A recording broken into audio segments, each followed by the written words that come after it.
Becomes rough, खुरदरा हो जाता है, तो उसके ऊपर स्टेन्स, अभी जो येलोइशनेस है, तो कॉफी, टोबैको, पान इस तरह जो खाते हैं तो उनके उसमें ये येलोइश देखा जाता है।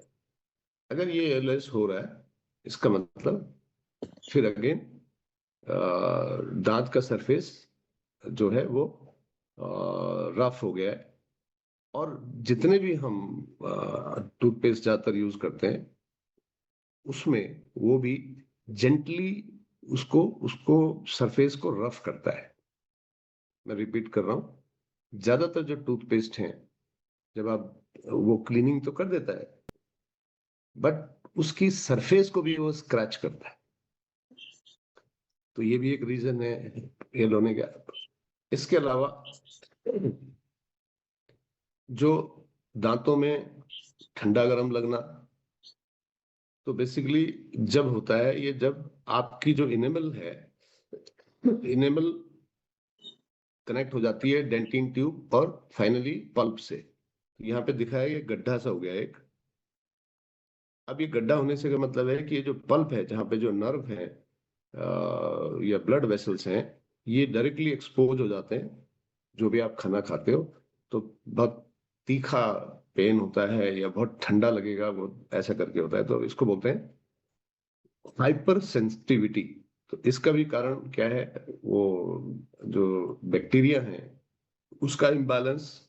तो बैड बैक्टीरिया जब होते हैं तो वो इनेमल को डैमेज करते हैं, और एसिडिक होने की वजह से भी इनेमल डैमेज होता है। तो हाइपर सेंसिटिविटी भी एक चीज है। इसी तरह से कैविटी, ये सब काफी चीजें इंटरकनेक्टेड हैं। आप देखो, पहले छोटा सा होता है और ये कई बार ऐसी जगह पे होता है जो आप देख नहीं पाते, फिर ये बढ़ता है अगर हमने इसको नहीं किया, फिर ये बढ़ते बढ़ते फाइनली डेंटिन तक पहुंच जाता है, और फिर ये पल्प तक भी पहुंच जाता है। ये खतरनाक स्थिति है, यहाँ पे पेन होना शुरू होता है। इन दो स्थिति में पेन होना शुरू होता है, और इन दो स्थिति में पेन नहीं होगा। इनेमल डैमेज हो गया, कैविटी हो रही है, और ये कभी दिखती भी नहीं है, ऐसी जगह में होती है ज्यादातर जहां दिखती नहीं है। और उसके बाद फिर पेन होना शुरू होता है, तो इसकी फिलिंग करते हैं डॉक्टर। फिलिंग का होगा, जो मटेरियल होता है वो बेसिकली सेपरेट मटेरियल होता है। जो इनेमल का मटेरियल है उसके क्लोज करने की कोशिश करते हैं, बट अभी तक जितने भी आज की डेट में मेरे को नहीं पता, बट इससे पहले जो मटेरियल यूज होता था वो बेसिकली वो मटेरियल नहीं है जो इनेमल का मटेरियल है। तो इसका भी रीजन क्या है कि वही बैक्टीरिया एसिड बनता है, सुगरी फूड है, तो इस तरह की चीजें होती हैं। और आप देखो बच्चों में बताया जाता है भाई चॉकलेट नहीं खानी। एक और है, इसको व्हाइट स्पॉट्स बोलते हैं, व्हाइट स्पॉट लेजन्स बोलते हैं इसको। इसमें लिखा है अर्ली साइन ऑफ डीमिनरलाइजेशन। तो जो बोन है, बोन का एक मिनरल का स्ट्रक्चर है, वो मिनरल का स्ट्रक्चर अगर वीक होता है, यानी डीमिनरलाइजेशन होता है टूथ का, यानी एनिमल का, तो इस तरह से सफेद से ट्रांसपेरेंट से कुछ धब्बे दिखते हैं दांतों में। इसको व्हाइट स्पॉट्स कहते हैं दांत में। कल हम इसका जिक्र नहीं कर पाए थे तो मिस हो गया था। एनीवे, कुछ भी हो, इसके बाद हम आज बात कर रहे हैं कि जो बायोमिमेटिक है टूथपेस्ट, इसके एक इंग्रेडिएंट की कल हमने बात की थी, वो है नैनो हाइड्रोक्सी पेटाइट, जो कायदे से कैल्शियम फॉस्फेट है। आज हम बात करेंगे दो पेप्टाइड्स और है। पेप्टाइड्स जहां पे भी बात आती है तो आप इसको मान के चलो ये प्रोटीन के ही मॉलिक्यूल्स हैं। तो ग्लाइको मैक्रोपेप्टाइड है एक, जीएमपी जिसको शॉर्ट में बोल सकते हैं, कैसीन फॉस्फोपेप्टाइड्स हैं, सीसीपी बोल सकते हैं। और अच्छी बात है कि ये टूथपेस्ट फ्लोराइड और एसएलएस फ्री है। और जैसे कपड़े धोने के लिए झाग बोलते हैं होना जरूरी है, हालांकि इसका कोई साइंटिफिक बेस नहीं है। उसी तरह से लंबे समय से दुनिया को दिखाया गया कि वो दांत में पेस्ट करते समय झाग आना चाहिए, झाग नहीं आएगा तो एक साइकोलॉजी है। तो वो झाग वाला फैक्टर इसी से आता है जो एसएलएस है। अब इन तीनों के बारे में बात करते हैं कि किस तरह से आपके टोटल उसको सॉल्व करते हैं। पहली बात, कल भी हमने बात की थी, जो नैनो हाइड्रोक्सी पेप्टाइड है डेल्टा 1+ के अंदर, जो कि बायोमिमेटिक टेक्नोलॉजी से बना है। ये नैनो पार्टिकल है एंड ये बेसिकली कैल्शियम फॉस्फेट है और यही दांतों में होता है। और नैनो हाइड्रोक्सीपेटाइट, आपको सुन के हैरानगी होगी कि इसको नासा ने डेवलप किया था, इस टेक्नोलॉजी को, ताकि वो अपने एस्ट्रोनॉट के जो दांतों की समस्या है उसको लेकर के काम करें। और ऑब्वियसली जो एरोस्पेस इंडस्ट्री है वो नॉर्मल से बहुत आगे होती है, क्योंकि उनको बिल्कुल अलग एनवायरनमेंट के लिए प्रोडक्ट्स चाहिए होते हैं। तो एक अच्छी बात है कि ये नैनो हाइड्रोक्सीपेटाइट NHAP जिसको बोलते हैं, ये नासा से डेवलप किया हुआ है। इसका रोल क्या है? देखो, पहला रोल है ये रीमिनरलाइजेशन कर रहा है एनिमल का। शायद ही आप कोई टूथपेस्ट देखेंगे, मेरे को तो नहीं पता, हालांकि बड़ा मैं ध्यान भी रखता हूँ, पढ़ता भी हूँ। Remineralisation of animal. अब जो आपका एनिमल है, जो व्हाइट वाला है, उसका अगर रीमिनरलाइजेशन होने लगे तो जो व्हाइट स्पॉट्स हैं वो नहीं होंगे। दूसरा, जो उसमें कैविटी शुरू हुई थी बननी, वैसे तो ये टूथपेस्ट, मेरा जितना मैंने स्टडी कर लिया, अगर कोई टूथपेस्ट यूज करे, कैविटी होने का चांस है नहीं, व्हाइट स्पॉट होने का चांस है नहीं। इसके अलावा ये इनेमल रिपेयर एंड फिलिंग का भी काम करता है, जो भी हमने बात की। ये आपकी जो अब रीमिनरलाइजेशन एंड इनेमल फिलिंग का अगर आपने इसलिए काम कर लिया, तो इसका मतलब है कि कैविटी में वैसे ही फर्क पड़ जाएगा। ये सेंसिटिव टीथ के मामले में जो डेंटिन ट्यूब्स होते हैं उनको ब्लॉक करता है। इनिशियल लेवल पे जो सेंसिटिविटी होती है, इसे लिखा है it coats this tooth surface and fills open dentinal tubes. तो जो मैंने बताया, जो बाहर वाला लेके चलते हैं इसको, पहले आपको इसको समझ में आ जाएगा। थोड़ा सा बड़ा मार्केट है इसका।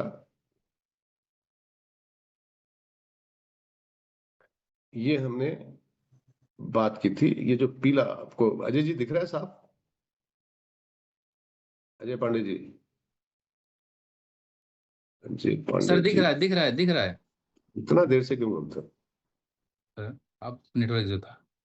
एनीवे, मैंने बताया ये इनेमल है और यहाँ पे ये डेंटिन ट्यूब्स हैं। ये डेंटिन ट्यूब्स जब ओपन हो जाएंगी, खुल जाएंगी, तो सेंसिटिविटी आती है। तो जो डेंटिन ट्यूब्स हैं, ये फाइन फाइन ऐसे कुछ के कुछ लगी होती हैं। तो जो हाइड्रोक्सीपेटाइट है वो इन डेंटिन ट्यूब्स को भी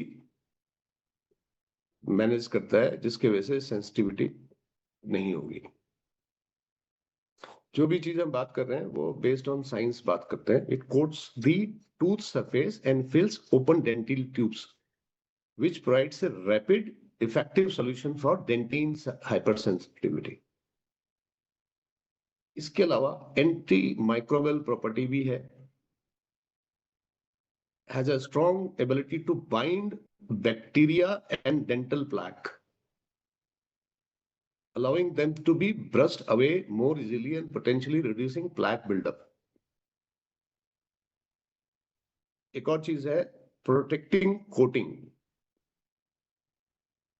प्रोटेक्टिंग कोटिंग का मतलब है, जब आपका जो इनेमल डैमेज हो रहा है, मोस्ट ऑफ द टाइम ये एसिड जब बनता है उसकी वजह से होता है। तो NHAP यानी हाइड्रोक्सीपेप्टाइड एक फाइन लेयर बनाता है, जिसकी वजह से इनेमल का इरोजन यानी जो हम खुरदरापन बोल रहे हैं वो नहीं होगा। तो आप अंदाज लगाइए कि केवल हाइड्रोक्सीपेप्टाइड ने ही सभी चीजों को कवर कर लिया। अब उसके बाद कुछ और इसमें ऐड किया गया है, इसको GMP बोलते हैं, ग्लाइको मैक्रोपेप्टाइड। अब कई बार एक शब्द मैंने हरियाणा में ही सुना है, आपकी कोई फिरकी ना ले ले। हम्म। तो कई बार लोग बोलते हैं कि भाई, मेरे को मिले हैं जब मैं ब्रेन वन के जो इंग्रेडिएंट बताता हूँ, तो भाई साहब ये तो इसमें तो केमिकल मिला हुआ है। मैंने कहा ये अंग्रेजी का जरा अजीब सा नाम पढ़ लिया तो इसका मतलब आपका कंप्यूटर ये बोल रहा है कि ये पेप्टाइड का मतलब प्रोटीन होता है। Is a bioactive peptide derived from milk casein during production of cheese. जब दूध से चीज बनता है उस प्रोसेस में ये एक पेप्टाइड है जिसको आइसोलेट किया जाता है, और इसका जो मेन काम है एंटी कैरियोजेनिक। एंटी कैरियोजेनिक का मतलब है ऐसे वो सब कारण जो कैविटी बनाए में, या एंटी इरोजिव एजेंट है, ये नेचर से ड्राइव्ड है। और इसके अलावा एक और चीज इसमें खासियत है, ये अगर पेट में भी चला जाए तो नुकसान नहीं होगा, क्योंकि ये अच्छे बैक्टीरिया की जनसंख्या बढ़ाने के लिए प्रीबायोटिक का काम करता है। ऐसे ही है माउथ के अंदर जो माइक्रोबायोम है, यानी अच्छे बैक्टीरिया और बुरे बैक्टीरिया का जो बैलेंस था, होना चाहिए था। अब आप देखो शेर के दांतों की कभी अगर मतलब सलाइवा को अगर देखा जाएगा, तो इसके ऊपर हो सकता है रिसर्च हुई होगी, तो ये देखना वहां पे माइक्रोबायोम बैलेंस मिलेगा। तो अगर 100 शेरों के मुंह का सलाइवा का अगर एनालिसिस किया जाए तो एक आध शेर हो सकता है, जू वाला शेर में हो सकता है माइक्रोबायोम गलत है, लेकिन जंगल वाले शेर में चांसेस है कि उसका माइक्रोबायोम मुंह के अंदर, माउथ के अंदर जो सलाइवा होता है उसमें बैलेंस मिलेगा।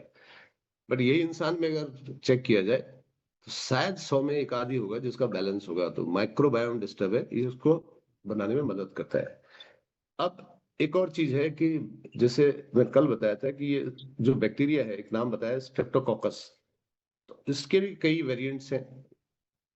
कुछ अच्छे हैं, कुछ बुरे हैं। अच्छे बोले तो मतलब जो फायदा करते हैं। तो ये जो आपका ग्लाइमेक्रोपेप्टाइड है, इनहिबिशन ऑफ बैक्टीरिया एडेशन, यानी जो बैक्टीरिया का जमाव होना शुरू होगा दांत की सरफेस पे, उसको ये रोकता है। तो अगेन एंटी कैविटी हो गया, रीमिनरलाइजेशन में भी मदद करता है, protect against enamel erosion. It creates a protective coating on the tooth surface that inhibits the dissolution of calcium phosphate, यानी डीमिनरलाइजेशन को मदद करेगा when exposed to acidic beverages, यानी जो खाना खाते हैं हम, सुगरी फूड है या इस तरह के फूड खाते हैं, it has been shown to reduce enamel erosion by 30 to 45%। ये बेस्ड ऑफ डेटा है। इसके अलावा acid buffering acts as a buffer in oral cavity, helping maintain pH balance। वो जो कितना pH होना चाहिए, वो इम्बैलेंस होता है तो खराब बैक्टीरिया ज्यादा हो जाते हैं, तो उस pH को बैलेंस करने में भी ग्लाइमेक्रोपेप्टाइड मदद करता है। अब देखें फॉर्मुलेशन को अगर, तो यू विल बी सरप्राइज्ड कि कितना साइंटिफिकली डिजाइंड है। इसी तरह से जो केजीन फॉस्फोपेप्टाइड्स है, मैंने बताया पेप्टाइड्स का मतलब आपको पता हो जाना चाहिए, protein. Milk protein केजीन through the enzymatic hydrolysis. इनकी खासियत क्या है, इतना डिटेल में नहीं है, मतलब जितनी चीजें मोटे मोटे पता चल जानी चाहिए कि सब चीज का सोल्यूशन है। Bind, stabilize and transport divalent mineral. Divalent का मतलब जैसे कैल्शियम और फॉस्फेट हो गया, मैग्नीशियम और जिंक हो गया, इस तरह के जो मिनरल्स है, इनको ये बाइंड भी करता है, स्टेबलाइज भी करता है, ट्रांसपोर्ट भी करता है। ये इसकी फीचर्स हैं। अगेन रीमिनरलाइजेशन और सीपीपी अगर एनएचएपी के साथ जुड़ जाता है तो ये रीमिनरलाइजेशन को और बेहतर करता है। और जो नॉन कैविएटेड ये वाइट स्पॉट्स होते हैं, मैंने बताया जो डीमिनरलाइजेशन के ऊपर, जैसे स्किन होती है आपकी, स्किन में भी आप देखो यूनिफॉर्म होता है किसी का कलर, और किसी का व्हाइट व्हाइट हल्के से व्हाइटिश हो जाती है, कुछ व्हाइट स्पॉट्स हो जाते हैं स्किन के ऊपर। उसी तरह से दांत के ऊपर भी व्हाइट स्पॉट्स हो जाते हैं।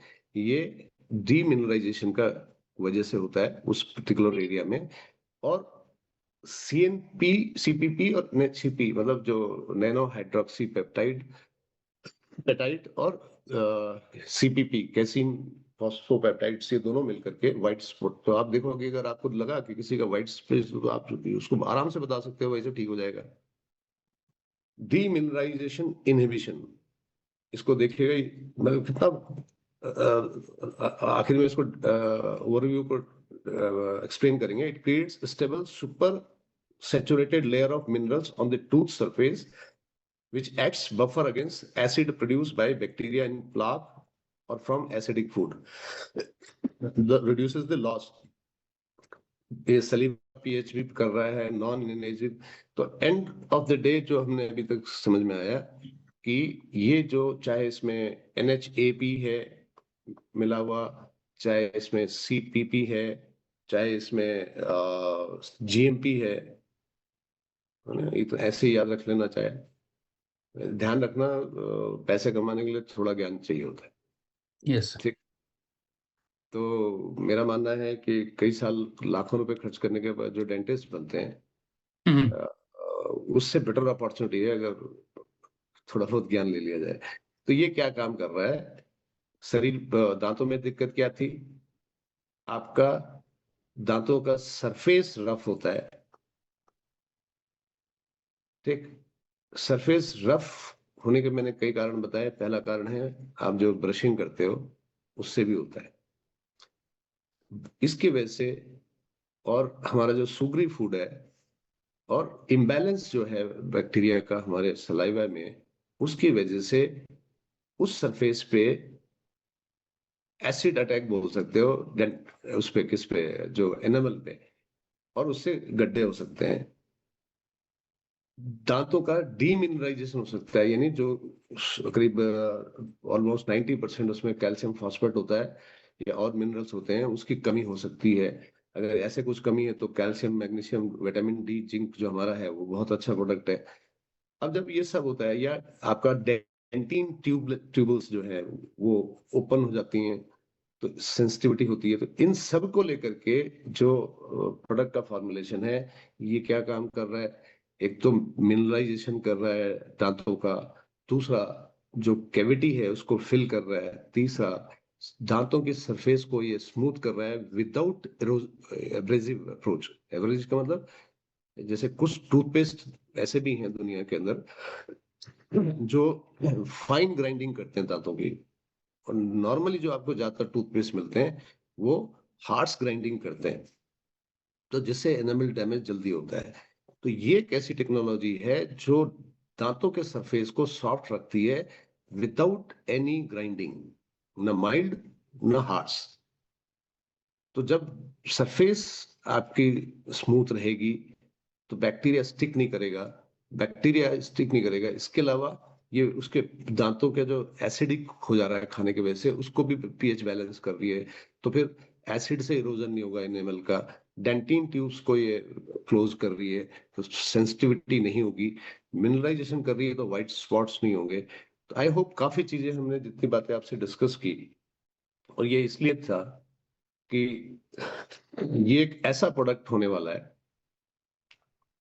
जितने समय से, एक्चुअली तो जब मेरे को इसका पता चला था कि बायोमिमेटिक टेक्नोलॉजी का टूथपेस्ट कोई आ रहा है, that was I was surprised. मुझे भी लगता था कि ठीक है, एस्टोनिया कितना भी कहती है कि हमारा जो प्रोडक्ट है वो प्राइस में जो लीडिंग ग्लोबल ब्रांड है उनसे कम होगा, बट आई वाज सरप्राइज्ड कि इतनी कम प्राइस में। इसका मतलब है अब इस प्रोडक्ट के लिए आपको तैयारी करनी चाहिए, क्योंकि ये, एक तो जब प्रोडक्ट लॉन्च होता है तो ऑफर आता है एक के साथ एक दूसरा। सपोज जैसे इसका 229 है, मुझे पता तो है लेकिन अभी बताने से फायदा नहीं। जो भी इसका सपोज उदाहरण ले रहे हैं कि 170-80 इसका होलसेल प्राइस होता है, तो दूसरा आपको 70-80-90 में भी मिल सकता है। तो इसका फायदा क्या लेना है और किस तरह से बिजनेस की तैयारी होनी चाहिए। तो मेरे हिसाब से आप 50 ऐसे लोगों की लिस्ट बनाओ एडवांस में। कहते हैं जीतता वह है जो तैयारी करता है पहले। और पूछो, भाई फोन करो, बाकी सब तो हालचाल ठीक है, बोलो मैं आपके दांत के स्वास्थ्य में बता रहा हूँ। क्या दांतों में पीलापन, अंदर की तरफ प्लाक, ठंडा गर्म लगना, ऐसा कुछ तो नहीं है? अगर ये मैं पूछता हूँ अजय जी, सामने वाला क्या जवाब देगा? आज के समय में तो लगभग सर सारे लोग किसी न किसी समस्या से ग्रसित हैं। ठीक, उनको बोलो मेरे पास इसका ट्रीटमेंट आने वाला है। खासकर ऐसा ही अंदर का जो पार्ट है उसमें प्लैंक वाला जो दिक्कत है ये बहुत ज्यादा है सर। वो कर रहा हूँ, आप आपने तैयारी कहते हैं जो पहले से करेगा, तो आप जी 50 लोगों को पहले से फोन करके रखिए, जैसे कहते हैं ना भाई, घर परिवार में सब कुशल मंगल हम पूछते हैं, हमारे संस्कार है, जी तो उनको पूछो भाई साहब घर परिवार तो सभी है, दांतों का जी परिवार ठीक है, जी सर। 32 दांत होते हैं उसमें भी। हम्म। तो इसमें प्लाक, पीलापन, व्हाइट स्पॉट और तो ठंडा गर्म वाला सेंसिटिविटी। मामला तो हाँ नहीं है? जी। क्या बोलेगा? है सर, है पक्का। या तो देखो दो ही आंसर है उसके पास, मैं 100% कन्वर्जन बता रहा हूँ। या बोलेगा यस है, या बोलेगा नहीं है। नहीं है। यस बोलो, बोलो भाई मेरे पास एक ऐसा प्रोडक्ट आने वाला है जिसमें नासा की टेक्नोलॉजी यूज की गई है, और ये इलाज आपका हो जाएगा। 229 का एक है, तो दो का रेट बताओ कितना हो गया ये? 458 रुपए में हो जाएगा। हम्म। ठीक, लिमिटेड स्टॉक आएगा मेरे पास। शायद आपको मैं चौथे हो जिसको मैं फोन कर रहा हूँ। हम्म। 458 रुपए अलग से रख लेना, एक महीने में आपको इसका पता चल जाएगा। ठीक है जी। जी अब ऐसे भी होंगे जिन्होंने नो बोला, वैसे हो ही नहीं सकता, प्लाक वाला पार्ट तो ना हो, या स्लाइट येलोनेस ना हो, ये तो बहुत रेयर है। But even if somebody says no, उनको बोलो एग्जैक्टली मैंने इसीलिए आपको फोन किया है कि भविष्य में दांतों में सेंसिटिविटी, केविटी, डीमिनरलाइजेशन, येलोनेस और प्लाक होता ही है। ठीक, उनको बोलो मेरे पास एक टेक्नोलॉजी आने वाली है जिसका 229 में वो मेरे पास प्रोडक्ट आएगा, लिमिटेड स्टॉक में। 229 में आपको पहले महीने में इसका पता चल हम्म। जाएगा। तो इस तरह से आप 50 लोग हैं, तो आपके हो सकता है 30 टूथपेस्ट की बुकिंग पहले से ही हो जाएगी। अब एक अंदाज बता रहा हूं, मैंने अभी बता रहा हूँ, take it as a business. तो 29 × 229 कितना हुआ एग्जैक्टली? बता रहा हूँ सर। 30 × 229, 6870। 6870 आपके पास पैसे आएंगे एमआरपी जी पे। जी एक और चीज बता रहा हूँ कि कोई भी किसी भी पुराने डायरेक्ट सेलिंग में रहा हो, है ना, अगर ये सोचो कि पहले प्रोडक्ट यूज करेगा बिजनेस में आएगा, तो कई बार वो प्रोडक्ट भी फ्री में देते हैं। Very poor posture, very poor fail mark posture. मेरे जैसा बंदे को कोई अगर ऐसे अप्रोच करे, एक अगर मेरे को समझ में भी आ गया, ऐसे बंदे को ज्वाइन नहीं करूंगा कभी। जी ठीक, सर। अब मान लेते हैं आपको 180 का होलसेल प्राइस है और दूसरा 90 में मिलता है, तो 270 में आपको दो मिल गए, तो आपकी प्राइस लगभग लगभग 4050, मोटा मोटा अंदाजन बता रहा हूँ। जी इसका मतलब है कि 6870 माइनस 4050, 2800 रुपये आपने केवल बात करने से कमा लिया, पहला। बट दूसरा क्या होगा, ये जो 30 है आपके कस्टमर, इनके और आपके बीच में एक ट्रस्ट फैक्टर, जिसको बोलते हैं ट्रस्ट ब्रीजिंग, ऐसा बन जाएगा कि वो आप पे विश्वास करने लगेंगे कि आप जो देते हो क्या प्रोडक्ट होता है। और इसके बाद उसके कुछ भी आप बात करोगे, दे विल से यस। तो इस प्रेजेंटेशन को यहीं पेंड करते हैं। कल चैप्टर नंबर 611 में आप हम बात करेंगे, कोई भी नया स्पीकर को आप सुनेंगे। आपका दिन अब तक का सबसे शुभ दिन हो, इस शुभकामना के साथ ओवर टू अजय जी। बहुत बहुत धन्यवाद सर। आपने बड़े डिटेल में इन चीज़ों को बताया कि कैसे ये हमारे दांत को पूरी तरीके से प्रोटेक्ट करेगा, और जो उसका